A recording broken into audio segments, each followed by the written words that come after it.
வாழ்க்கை வளமுடன். இப்போ இந்த பிரபஞ்சத்தை நம்ம பார்க்கிறோம். எண்ணிறந்த கோடி நட்சத்திரங்கள் எல்லாம் இருக்குது. பூமியை எடுத்துக்கொண்டு பார்த்தா அது 25,000 மைல் சுற்றுலாவை கைது. அது இந்த சூரிய குடும்பத்துல ஒன்று. சூரியனும் இந்த பால்வெளியில ஒரு நட்சத்திரம் போல இருக்கு. இதே போல அண்டங்கள், கோடான கோடி அண்டங்கள், அது எத்தனை கோடி அப்படின்னு அளவிட முடியாத அளவுலதான் இருக்கு. ஆனா அதையெல்லாம் ஒரே சீராக இயங்கிக் கொண்டிருக்கிறது. எந்த ஒண்ணு இதை இயக்கி கொண்டு வருகிறது அப்படிங்கிறது தான் ஒரு பெரிய கேள்வி, ஒரு ஆச்சரியமான ஒரு தேடுதலாக இருக்குது எல்லாருக்கும். அது என்ன, விஞ்ஞானிகளுக்கு அது ஒரு பெரிய தேடல் இருக்கு. அவங்க எல்லாத்தையும் கண்டுபிடிச்சிட்டு வராங்க. வரும்போது கடைசியில ஒரு இடத்துல அவங்க நின்னுறாங்க. இப்போ பிளாக் ஹோல்ஸ் அதை அவங்க எடுத்து பார்க்கும்போது அது அது ஈர்ப்பு ஆற்றல் இருக்குதுன்னு சொல்றாங்க. அதை அதுக்கு மேல அது எப்படி அந்த இது கிடைக்குது அப்படிங்கிறத பற்றி அவங்களால முழுமையாக ஒரு முடிவுக்கு வர முடியல. அதே மாதிரி அந்த நியூட்ரான் ஸ்டார் சொல்லக்கூடிய அந்த இதை அது மையத்துல என்ன இருக்குது அப்படிங்கிறத பத்தி தெரியல. சொல்ல நான் தான் போடுறாங்க. அப்படி எல்லா இதுலயும் பாத்தீங்கன்னா ஒரு கடைசியில இருக்கு அந்த அந்த இருக்குன்னா சப்பாட்டமிக் பார்ட்டிகிள்ஸ். அதுல அது எதால ஆனது அப்படிங்கறத அந்த இது சொல்ல முடியல. சொல்றது இன்னும் அது எதால ஆனது அப்படிங்கறத இன்னும் கண்டுபிடிக்க முடியல. அதை ஏன் அதை முழுமையாக உணர முடியல அப்படின்னு சொன்னா அது ஒரு உண்மையான ஒன்றாக இருக்கிறது. அதை கருவிகள் கொண்ட அளக்க முடியாது. அதை உணரத்தான் முடியும். உணர்வதற்கு மனம் அது நுணுகிய நிலைக்கு போகணும். அப்போ நம்ம இந்த கருவிகளை வச்சுட்டு நம்ம ஆராய்ச்சி பண்ணி பண்ணி போகும்போது அதுக்கு ஒரு இடத்துல அது நின்று போகுது. நம்ம ஒரு ட்ரெயின்ல போகணும் அப்படின்னு சொன்னா அதுல ஒரு தண்டவாளம் 2 தண்டவாளம் வேணும். கொஞ்சம் தூரம் போனோம்னா ஒரு தண்டவாளம் இல்லைன்னா நம்ம அதுக்கப்புறம் பயணிக்க முடியாது. அதே மாதிரி ஒரு நிலையில தான் இந்த விஞ்ஞானம் இருக்குது. அதுக்கு என்ன காரணம் அப்படின்னு சொன்னா அந்த உண்மை நிலையை உணர்வதற்கு, அந்த உண்மை மெய்ப்பொருளை உணர்வதற்கு மனம் தான் வேண்டும், வேற எந்த கருவிகளும் முடியாது அப்படிங்கிறது தான் உண்மை. நம்முடைய முந்தைய விஞ்ஞானிகள் அதை உணர்ந்துட்டாங்க. உணர்ந்தவாறு சொல்லி வச்சாங்க. அப்போ உணர்ந்தவர்களுக்கும் உணராதவர்களுக்கும் இருக்கக்கூடிய அறிவின் நிலைப்பாடு எப்படி இருக்குது அப்படின்னு சொன்னா மலைக்கும் மடுவுக்கும் உள்ள வித்தியாசம் மாதிரி இருக்குது. அப்போ எந்த அதையும் ஒண்ணு விலைக்கு சொல்ல முடியல. இப்படிதான் இருக்குது அப்படின்னு சொல்லி விலைக்கு சொல்ல முடியல. அதுதான் அவரு சாமியாத சொன்னாங்க. முந்தையோர்கள் அகத்தவத்தால் முற்றிருந்த போதிலும் மொழிவதற்கு உமையின்றி முட்டி மோதி நின்றனர். அதை எப்படி இதை சொல்லணும் அப்படிங்கிறது தெரியாம அவங்க தவச்சிட்டு இருந்தாங்க. அப்போ இன்னைக்கு நம்ம அதை எளிமையாக சொல்லிடலாம் அப்படிங்கிறதுதான் உண்மை. இயங்கிடும் மின்சாரத்தோடு எளிமையாக ஒப்பலாம். அப்போ இந்த இதுல ஒரே மின்சாரம், ஒரே ஆற்றல் தான் இருக்குது. அந்த ஆற்றல் தான் நம்முடைய பல வகையான மாற்றங்கள். பல்ப்ல வெளிச்சம் வருது, காற்றுல ஃபேன்ல காத்து வருது, இன்னும் நம்முடைய ஓவன், எலக்ட்ரிக் ஓவன், அந்த மாதிரி அதுல இருந்து வெப்பம் வருது.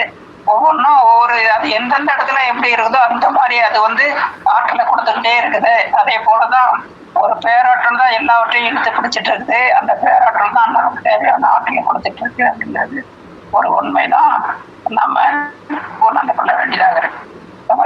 பாருங்க, இந்த பிரபஞ்சம் முழுமையும் ஒரு ஒரு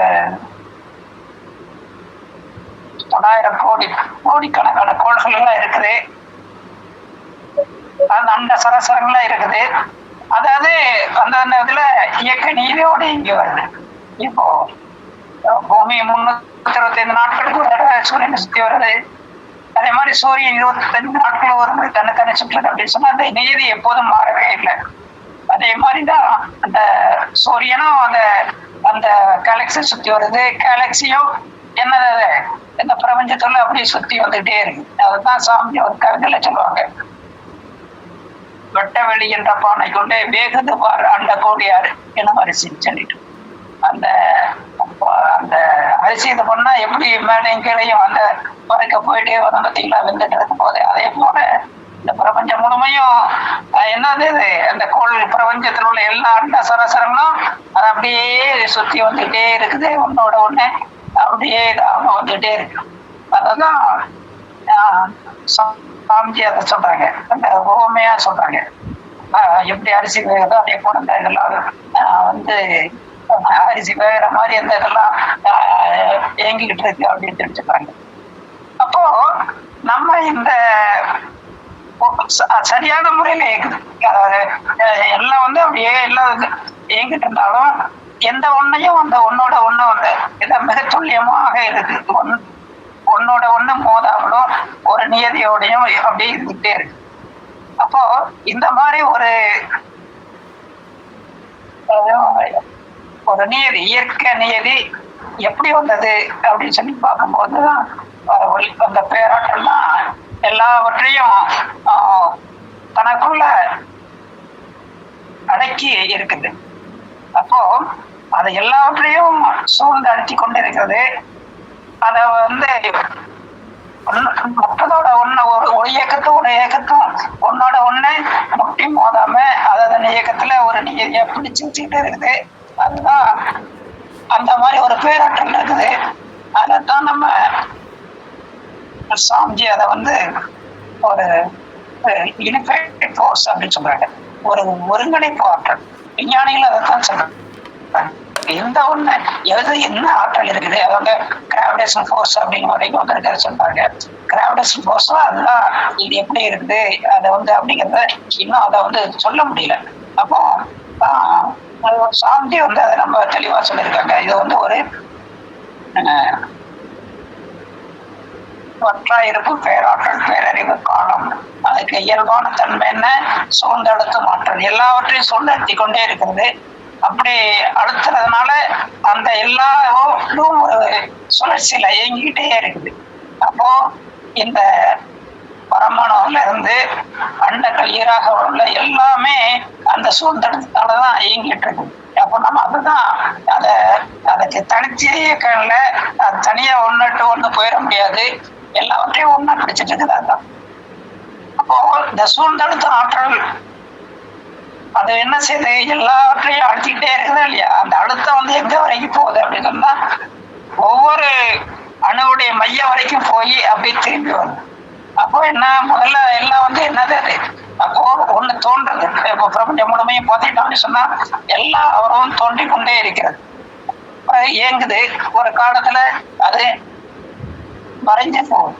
நம்ம எந்த இப்போ விஞ்ஞானிகள் எல்லாம் சொல்றாங்க இல்லையா, இது இத்தனை வருஷம் முன்னாடி தோன்றது, எத்தனை வருஷத்துக்கு முன்னாடி இருந்தது அப்படின்லாம் சொல்றாங்க. அது எப்படி அப்படின்னு சொன்னா ஒரு அணு இயக்கம் நடந்துட்டு இருக்கும்போது கொஞ்சம் அது வெளியேறிட்டே இருக்குது, அந்த இறைத்துகள்கள் வெளியேறிட்டே இருக்கு. அப்போ என்ன ஆகுது அப்படி சொன்னா அந்த காலம் அது ஒரு காலம் வரைக்கும் அந்த இது மாறிட்டே இருக்கு. ஒவ்வொன்றும் அந்த நிலையில இருந்து அப்படியே ஒரு எலக்ட்ரான் இருக்குன்னா அது மேல இருக்குது, புரோட்டான் அப்புறம் நியூட்ரானா மாறுது அப்படின்னு சொன்னா அந்த இது காலத்தால என்ன ஆகுது, கொஞ்சம் கொஞ்சமா உள்ள நோக்கி போயிட்டே இருக்கு. அப்போ வந்து அது என்ன காரணம் அப்படி சொன்னா அந்த சூழ்நிலத்தினுடைய அடுத்த நாள் மையமொழி வரைக்கும் போயிட்டே இருக்குது. அப்போ வந்து இந்த மாதிரி ஒரு நிகழ்வு எல்லாவற்றையும் அதை இயக்கி பிடிச்சுக்கிட்டே இருக்குது. அப்ப இந்த பிரபஞ்சம் முழுமையும் உன்னோட ஒண்ணு அப்படியே கோர்த்து பிடிச்சிட்டு தான் இருக்கு. அது இல்லாத இடம் எதுவுமே இல்லை. இந்த பிரபஞ்சம் வரைக்கும் அப்படியே நல்லா பிரிஞ்சு பார்த்தோம் அப்படின்னு சொன்னா பிரபஞ்சத்துக்கு அப்பால இருக்கக்கூடிய அந்த சுத்தவெளி தான். அந்த சுத்தவெளி எல்லா இயக்க பொருளும் அது இயங்குவதற்கு தான் இடம் கொடுத்துருக்கு. அது சுத்தவெளி தான் எங்கேயுமே இருக்கு. அந்த பிரபஞ்சம் முழுமையா தான் இருக்கு. ஆனா அந்த பொருள்கள் இயக்கம் பொருட்கள் எல்லாம் இயங்குவதற்கு அது இடம் கொடுத்துருக்கு. சுத்த வழியில தான் எல்லாமே இருக்கு. சுத்த வழி இல்லாத ஒண்ணும் இல்லை. அப்போ அது மட்டும் இல்ல, அது எல்லாவற்றையும் அது ஈர்த்து பிடிச்சுக்கிட்டே இருக்குது. ஒவ்வொன்றும் அந்த இதுல இயங்கிக்கிட்டே இருக்குது. அப்போ அந்த ஒரு பேராற்றலாக எல்லாவற்றையும் இணைத்து கொண்டு அழுத்தி கொண்ட ஒரு பேராற்றலா இருக்குது. அதே மாதிரி எல்லாவற்றையும் ஒரு பொட்டன்ஸ் அது சர்வ வல்லமை உள்ளதாக அது இருக்குது. எல்லாவற்றையும் அறியக்கூடியதாக ஆம்னி சைண்ட் அப்படின்னு சொல்லக்கூடியதாக அதுவும் இருக்கிறது. அப்ப இந்த ஒரு பேராற்றல் எல்லா இடத்துலயும் இருக்கக்கூடிய ஒரு பேராற்றல் அது நமக்குள்ள இருக்குது. அப்ப நம்ம அந்த பேராற்றலை உணர்வதற்கு நம்ம என்ன வேணும் அப்படின்னு சொன்னா மனதுடைய நொடிய நிலைதான் வேணும். அப்போ அந்த இதை நம்ம உணர்ந்துக்கிட்டோம் அப்படின்னு சொன்னா அதை இந்த பிரபஞ்சத்துல தாண்டி போகும்போது பிரபஞ்சத்துக்கு அப்பால் இருக்கக்கூடிய ஒரு பேராற்றல் எல்லாம் உள்ள அந்த சுத்த வழிதான் எல்லாமாக இருக்கிறது அப்படிங்கிறத ஒரு உண்மையை உணர்ந்து கொண்டோம். அப்போ ஒவ்வொரு இதுலயும் இருக்கக்கூடியது என்ன அப்படின்னா ஒவ்வொரு செல்களையும் அதை பிடிச்சுக்கிட்டு இருக்குது. அண்டம் எல்லாவற்றையும் அதை கோர்த்து பிடிச்சிட்டு அந்த வாசியில எப்படி வந்து நூலை கோர்த்தோம்னா எப்படி வந்து அந்த ஒரு மாலை மாதிரி இருக்குமோ அதே மாதிரி இந்த பிரபஞ்சத்துல எல்லா தோற்ற பொருளையும் அது வந்து என்ன ஆகுதுன்னா ஒரு நூல் போல எப்படி பாசி கோர்த்தோம்னா மாலை மாதிரி பாசி மாலை மாதிரி வருது. அதே மாதிரி இந்த பிரபஞ்சத்துல எல்லா தோற்ற பொருளையும் அதை அப்படியே கோர்த்து கோர்த்து கோர்த்து கோர்த்து வச்சுக்கிட்டே இருக்குது. அதனால என்ன அப்படின்னு சொன்னா அது ஒரு இயக்கம், ஒரு தனித்து இயக்கம் போல இருந்தாலும் எல்லாம் ஒரு கூட்டு இயக்கம் தான். நம்ம உடல்ல அப்படிதான் அந்த உடல்ல எடுத்துக்கொண்டு பார்த்தோம்னு சொன்னா நம்ம உடல்ல கோடான கோடி செல்கள்லாம் இருக்குது. அந்த செல்கள்லாம் அதை வந்து எப்படி இருந்தது அந்த காந்தம் அப்படிங்கிற முறையில அதை அப்படி எல்லாத்தையும் கோர்த்து பிடிச்சிட்டே இருக்கு. இந்த செல்கள்லாம் ஒன்னோட ஒண்ணு உந்து போகாத அளவுக்கு அந்த காந்தம் அதை வந்து பிடிச்சு ஒரு உருவத்தோட இருக்கு. அப்போ இந்த மாதிரி எல்லா அந்த அந்த இருப்புல இருக்கும்போது வெளியாக இருக்கு, சுத்த வெளியாக இருக்கு. இயக்கத்துல இருக்கும்போது அதை வந்து நம்ம பஞ்சபூதங்கள் என்று சொல்றோம். அந்த பஞ்சபூதங்கள் அது என்ன ஆகுது அப்படின்னு சொன்னா அதுல இருந்து அலை வெளியேறிட்டே இருக்கு. எப்போ வந்து அது அந்த எல்லா இறைத்துகளாக மாறி சுத்த வழிதான் இறைத்துகளாக மாறி தோற்ற பொருளாக பஞ்சபூதங்களாக வந்துட்டு அதே இது என்ன அப்படின்னு சொன்னா அதுல இருந்து அந்த இறைத்துகள் வெளியேறி கரைந்து கொண்டே இருக்குது. அதுதான் காந்தம் என்று சொல்கிறோம். அந்த காந்தம் என்னவாக மாறுது? பஞ்சதன் மாத்திரையாக, அழுத்தமாக, ஒளியாக சுவையாக, மனமாக, இன்னும் மைண்ட் மனமாகவும் மாற்றம் பெற்றுக் கொண்டே வருகிறது. அப்போ இந்த இதெல்லாம் எங்க இது கரையுது அப்படின்னு சொன்னா சுத்த வழியில கரைஞ்சி போகுது. அவங்க சுத்த வழியில கரைஞ்சி பிறகு வந்து முதல்ல எங்க இருந்து வந்தது அங்க போகுது. அதே மாதிரி சுத்த வழியில இருந்து துகள்கள் தோன்றிக் கொண்டே இருக்குது. அப்போ வந்து ஒரு தோற்றம் இயக்கம் திரும்ப வந்து மறைதல் அப்படிங்கிறது தொடர்ந்து இயங்கிக் கொண்டேதான் இருக்கு, நடந்து கொண்டேதான் இருக்கு. அப்ப எல்லாம் உள்ள ஒரு பேராற்றல் அதுதான் சுத்த வழி. அந்த ஒன்றுதான் எல்லாமாக இருக்கிறது. அது நமக்குள்ள இருக்கிறது. இந்த பிரபஞ்சம் முழுமையும் இருக்கிறது. அதுதான் எல்லாமாக இருக்கிறது அப்படிங்கிறத நம்ம உணர்ந்து கொள்வோம். அப்போ அந்த சுத்த வழிங்கிறது ஒண்ணுதான் இருப்புல அது சுத்த வழியாகவும் இயக்கத்துல பஞ்சபூதங்களாகவும் திரும்ப காந்த நிலையில அது வந்து 6 பட்டு இருக்குது. அப்போ ஒரு பேராற்றல் இயக்கத்துல இருப்புல அது நிலைய பொருளாக இருக்குது. திரும்ப அதை வெளிப்படும் போது அலைநிலையாக காந்தமாக இருக்கிறது. அதை அந்த அது ஒரு ஆற்றலாக இருந்து அது எல்லாம் சேர்ந்து தோற்ற பொருளாக பஞ்சபூதங்களாக மாறுகிறது. மீண்டும் பஞ்சபூதங்களாக மாறும்போது அது வந்து கரைந்து அது காந்தமாகவும் பிறகு சுத்த வழியாகவும் மாறி போகிறது. அப்போ இதுதான் நடந்துகிட்டே இருக்குது. அப்ப இந்த எல்லாவற்றையும் எடுத்துக்கொண்டு பார்த்தா இந்த பிரபஞ்சம் முழுமையும் உள்ள எல்லா நிகழ்வுகள், தோற்ற பொருள் எல்லாவற்றையும் எடுத்துக்கொண்டு பார்த்தா இதுதான் நடந்துட்டு இருக்கு. அப்போ இதை உணராத வேலையில ஒரு அறிவுக்கு தெளிவு வேறு விளக்கம் அதை உணர முடியாத அளவுல விஞ்ஞானிகள் தெரிஞ்சுட்டு இருக்காங்க. அவங்களுக்கு ஒரு காலத்தில் நிச்சயமா உணர தெரிய போகுது. அப்போ இந்த ஒன்றைதான் அத மகான்கள் அதை சொல்லி வச்சாங்க. அந்த மகரிஷியா ரொம்ப தெளிவாகவே எல்லாருக்கும் வழக்கி சொல்லிட்டாங்க. அப்போ நம்ம இந்த உண்மை உணர்வை நாம் பெற்றுக்கொண்டோம் என்றால் நமக்கு அந்த தெளிவு எல்லாருக்கும் அந்த கிடைச்சிடும். அந்த எது சுத்த வெளி அல்லது இறைநிலை உண்மை பொருள் எது அப்படிங்கிறதையும், அப்போ இந்த பிரபஞ்சத்தில் உள்ள தோற்ற பொருட்களாம் எப்படி வந்தது அப்படிங்கிறதையும், அதிலிருந்து வந்த அந்த அலை அது காரணமாக எப்படி இயங்குது அப்படிங்கிறதையும் நம்ம உணர்ந்து கொள்ள முடியும். அப்போ இந்த தெளிவு உண்மை உணர்வும் தெளிவு ஏற்பட்டுச்சு அப்படின்னு சொன்னா ஒரு நிறைவு, மனநிறைவு ஏற்படுது. அந்த மனநிறைவு தான் ஞானம், தலைமை ஞானம். அப்போ இந்த ஒண்ணை உணர்ந்து கொண்டா நம்ம எல்லாவற்றையும் உணர்ந்தவராகிறோம். அறிவை உணர்ந்து கொண்டோம் அப்படின்னு சொன்னா எல்லாவற்றையும் நம்ம உணர்ந்தவராகிறோம். அதை விட நமக்கு பெரிய ஒண்ணுமே இல்லை. அதாவது இப்போ அந்த பிரபஞ்ச அளவுக்கு பார்த்த ஒருத்தருக்கு சின்ன சின்ன இதுல அது தெரியாது. அந்த இதுல இது எப்படி இருக்கு, அது எப்படி இருக்கு, விஞ்ஞானிகள் ஒரு கணக்கு போட்டு இது அப்படி இருக்கு இது அப்படின்னு சொல்ற மாதிரி நம்மளால சொல்ல முடியாது. இப்போ ஒருத்தர் ஒரு பெரிய தாசில்தார் இருக்கிறாருன்னா அந்த தாலுகாவில் என்ன இருக்குது தெரியும். விஏஓக்கு அந்த கிராமத்தை பத்தி நல்லாவே தெரியும். அந்த தாசில்தாருக்கு அந்த இதுல ஓரளவு அந்த தாலுகா பற்றி எல்லாம் தெரியும். இந்த எல்லாரும் கிராமத்துல விஏஓ தெரிஞ்ச அளவு தெரியாது. அதே மாதிரி ஆர்டிஓக்கு அவரு என்ன இருக்கோ அந்த அவருடைய அந்த கோட்டத்துல என்ன இருக்கோ அதே தெரியும். அந்த கலெக்டருக்கு அந்த மாவட்டத்துல உள்ளது எல்லாமே ஓரளவு தான் தெரியும். ஆனா இந்த விஏஓக்கு தெரிஞ்ச அளவு எல்லா விவரமும் அவங்க அந்த கிராமத்தை பத்தி தெரியுமோன்னு இல்லை. அதே மாதிரி அந்த நம்ம எல்லாவற்றையும் அந்த ஒவ்வொரு துறையில இப்போ விஞ்ஞானிகள் என்ன அப்படின்னா ஒவ்வொரு துறையிலையும் மட்டும்தான் அவங்க பாக்குறாங்க. இப்போ என்ன அப்படின்னு சொன்னா ஒருத்தர் அந்த இதை ஆராய்ச்சி பண்றாங்க. பிளாக் ஹோல்ஸ்னா என்னென்ன ஆராய்ச்சி பண்றாங்க. என்ன ஒருத்தர் அந்த குவாண்டம் பிசிக்ஸ்ல அந்த இதுல இந்த ஸ்ட்ரிங் தியரி சில இதை பத்தி ஆராய்ச்சி பண்ணிட்டு இருக்கிறாங்க. இன்னும் அந்த நியூட்ரான் ஸ்டார்னு சொல்லக்கூடிய அதை பத்தி ஆராய்ச்சி பண்ணிட்டு இருக்காங்க.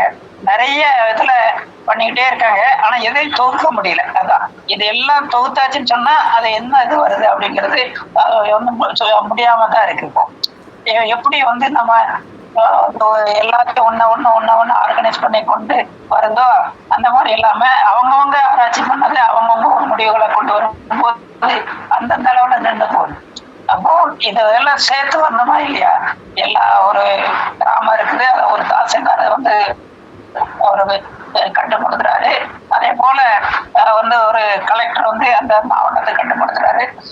உள்ள இதெல்லாம் ஒரு அந்த கலெக்டிவ் சொன்னா இங்க இந்த இதுல இவ்வளவு நடந்திருக்கு, இந்த ஊர்ல இவ்வளவு வேலை நடந்திருக்கு அப்படிங்கிறத ரிப்போர்ட் அவர் சொல்றாரு இல்லையா, ஒரு கம்பாரிசன் இருக்கு இல்லையா? அந்த மாதிரி விஞ்ஞானிகளுக்கால இது பண்ண முடியல. அவங்க தனித்தனியா இருக்கிறதுனாலதான் இந்த உண்மையான உணர்வு அந்த இதை பற்றி உண்மை தெரியவே முடியல. அதனால அது அப்படியே போயிட்டே இருக்குது. அது எப்போதுமே முழுமை பெறாத அளவுல தான் இருக்கு. அது எப்போதுமே ஒரு கொஸ்டின் மார்க்கா இருக்குது. அதை பற்றிய தெளிவு பெற முடியாம இருக்கு. அப்போ விஞ்ஞானிகள் சொன்னதை என்ன பண்றதுன்னா நம்ம உணர்ந்தவர்கள் அவங்க சொல்லி அவங்களும் இந்த இதை பத்தி சொல்லணும். விஞ்ஞானத்தை பத்தி அவங்க சொல்லக்கூடியது அவங்களும் ரெண்டு பேரும் வரணும். ஒருத்தர் எப்போ கை குடிக்கிட்டு இதையும் அதையும் ஆராய்ச்சி பண்ணி பாக்குறாங்களோ அப்பதான் இந்த சமுதாயத்துக்கு அந்த எல்லாமே கிடைக்கும். உண்மை தன்மை எது ஒரு பேராற்றல் அது இயக்கி கொண்டிருக்கிறது, அது எப்படி வந்தது, அப்படிங்கிற ஒரு உண்மை உணர்வு தெரிய வரும். அது வரைக்கும் என்ன ஆகும் அப்படின்னு சொன்னா சமுதாயத்துல அத மாதிரியான ஒரு நிறைவேண்டு போகும். அப்போ அந்த நிறைய பேருக்கு வந்து அந்த நம்ம கடவுளை பற்றி தேடுகிறேன் அப்படிங்கிற ஒரு இதுல நிறைய பேர் அப்படியே பக்தி மார்க்கத்துல போறவங்க நிறைய அவங்களுடைய பொருளையும் நேரத்தையும் செலவு பண்ணிட்டே போறாங்க. அதே மாதிரி நான் இந்த இதை கண்டுபிடிக்கிறேன் அப்படிங்கிறதுல விஞ்ஞானிகளும் நிறைய பொருள் செலவு பண்ணி அவங்க நிறைய விஷயங்களை கண்டுபிடிக்கிறேன்னு சொல்லிட்டு அதுலயும் பின்பறாம இருக்கு. அப்போ இந்த ரெண்டு எல்லா தேடல் அது முழுமையடைய அப்படின்னு சொன்னா அந்த உண்மை உணர்வு தான் வேணும். அது எல்லா எந்த அபராக்கள் அது இப்படி இருக்குது, அது வந்து சர்வ வல்லமை புரிந்ததாக இருக்குது, அது இருத்தநிலையாக இருக்கிறது, அது எல்லாவற்றையும் சுதந்திரத்து கொண்டிருக்கிறது, எல்லாவற்றையும் ஊடுருவக்கூடியதாகவும் தனக்குள் எல்லாவற்றையும் ஊடுருவக்கூடியதாகவும் இருக்கக்கூடிய ஒரு இடது. அப்போ அததான் நம்ம உணரணும். அததான் தெரிஞ்சாச்சு அப்படின்னு சொன்னா ஒரு விடை கிடைச்சிடும். இங்க சமுதாயத்துல இருக்கக்கூடிய அந்த குறைபாடுகள், அறிவின் குறைபாடுகள் எல்லாம் நீங்கும். அப்போ வந்து ஒரு தேவையில்லாத அளவுல செலவு அந்த கால வரையும் போகும், பண வரையும் போகும், அறிவினுடைய குழப்பம் நீங்கும், ஒரு தெளிவும் கிடைக்கும். அப்ப அந்த ஆற்றல் இது எல்லாவற்றையும் பிரபஞ்சம் முழுமையும் எது அப்படிங்கிற உணர்வுதான் இந்த மனித குலத்துக்கு கிடைக்கக்கூடிய ஒரு பெரிய வெற்றி. அது உணர்ந்தவர்கள் இருக்கிறாங்க. அந்த உணர்ந்தவர்கள் வந்து உணர்ந்தவாறு சொல்லும் போது அதை யாரு வந்து அதை தெரியணுமோ அதை உணர முடியணும் ஆர்வங்களோ அவங்க அந்த அளவுல தெளிவில்லாதனாலதான் இந்த சமுதாயத்துல அது கிடைக்காம போகும். அப்போ அந்த ஒரு நிலை வந்து நீங்க உணர்ந்தவர்கள் அதை போக்குவதற்கு நம்மான உதவிகளை செய்வோம். அறிவிலே தெளிவற்ற ஞானிகள் இந்த சமுதாயத்துல அந்த உண்மை உணர்ந்தட்டும். அருட்பேராற்றல் கருணையும் கொடுக்கிறான் வேதாத்திரி ஆசி என்றென்னும் இருந்து இந்த உலக அறிவதற்கு அந்த உண்மை உணர்வு பெறுவதற்கு ஏற்ற ஒரு விடயம் மக்கள் விரைவிலே கிடைக்க வேண்டும் என்ற ஒரு நிலையிலே நாம் வேண்டி இதை நிறைவு செய்து கொள்வோம். வாழ்க வளமுடன், வாழ்க வளமுடன், வாழ்க வளமுடன்.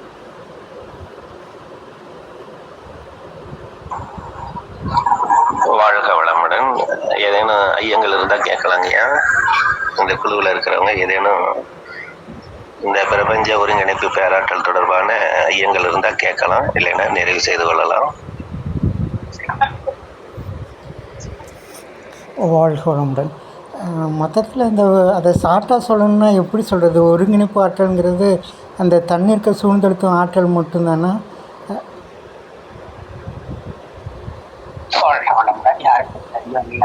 வாழ்க வளமுடன். இன்னைக்கு இல்லைனாலும் இந்த ஒரு வாரம் யோசிச்சுட்டு அடுத்து எப்போ கிடைக்குதோ அப்போ கேள்விகளாக அந்த வாட்ஸ்அப் குழுவில் கேள்விகள் போட்டு வைக்கலாங்க. அதற்கான விடையை அடுத்த கூட்டத்தில் சிந்தனை விருந்து நிகழ்வில் ஐயா பதில் அளிப்பாங்க. இன்னைக்கு இல்லைனாலும் இன்னொரு நாள் சந்தியா வந்தாலும் அதை பயன்படுத்தி கொள்ளலாம். நிறைவு செய்து கொள்ளிக்கலாம் ஐயா.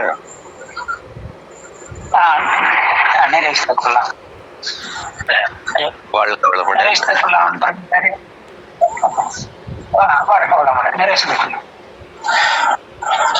இந்த மாலை நேர சிறப்பு சிந்தனை நிகழ்விலே தொடக்கத்திலே துரியதவன் நடத்தி கொடுத்த கல்நிதி ராஜு ஐயா அவர்களுக்கு நெஞ்சார்ந்த நன்றியும் வாழ்த்துக்களையும் தெரிவித்துக் கொள்கிறோம்.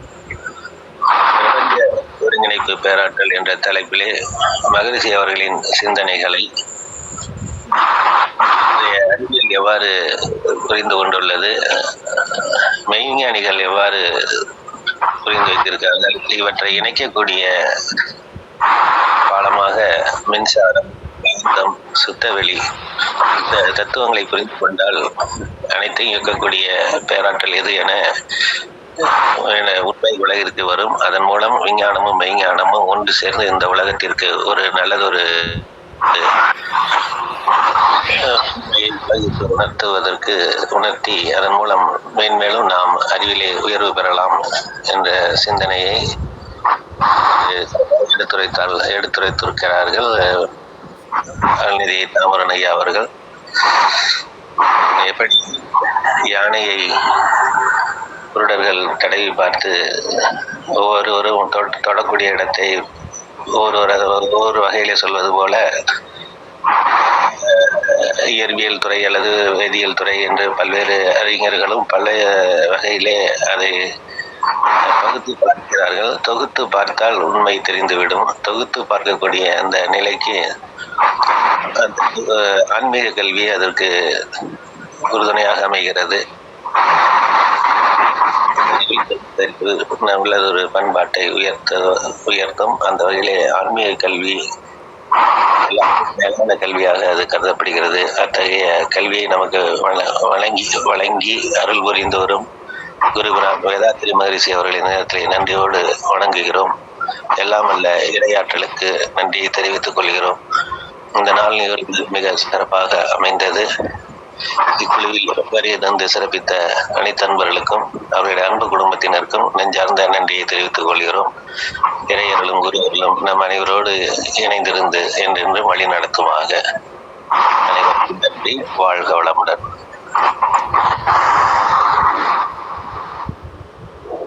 நன்றி ஐயா. வாழ்க வளமுடன். வாழ்க வளம். ஐயா நிறைவு செய்து கொள்ளலாம். உலக நல வாழ்த்துக்கள். உலக வாழ்த்து. உலகம் எல்லாம் பருவமழை ஒத்தபடி பெய்யட்டும். உழவரெல்லாம் தானியத்தை முகப்புடனே பெருக்கட்டும். பல தொழில்கள் புரிகின்ற பாட்டாளி உயரட்டும். பகுத்துணர்வில் தொகுத்துணர்வில் பண்பாட்டை உயர்த்தட்டும். கலகங்கள் போட்டி வகை கடந்தாட்சி நடக்கட்டும். கல்லாமை கடன் வறுமை களங்கங்கள் மறையட்டும். நலவாழ்வை அளிக்கும் ஞான ஒளி வீசட்டும். நம் கடமை அறவாழ்வின் நாட்டத்தே சிறக்கட்டும். நம் கடமை அறவாழ்வின் நாட்டத்தே சிறக்கட்டும். நம் கடமை அறவாழ்வின் நாட்டத்தே சிறக்கட்டும். வாழ்க வையகம், வாழ்க வையகம், வாழ்க வளமுடன். வாழ்க வளமுடன் ஐயா. நன்றி. வாழ்க வளமுடன். மீண்டும் கூடுவோம். குருவருளும் திருவருளும் நம்மோடு கூட இருப்பதாக. வாழ்க வளமுடன். வாழ்க வளமுடன்.